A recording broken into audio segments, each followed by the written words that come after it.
என் கூந்தல் தேவன் தூங்கும் பள்ளி அறையா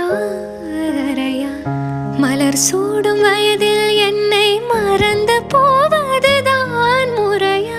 நினைக்காத நேரம் இல்லை காதல் ரதியே உன் பேரை சொன்னால் போதும் நின்று வழிவிடும் காதல் நதியே.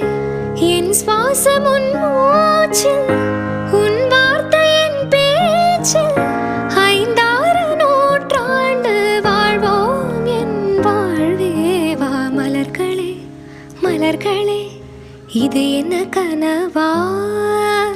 மலைகளே மலைகளே இது என்ன நினைவா?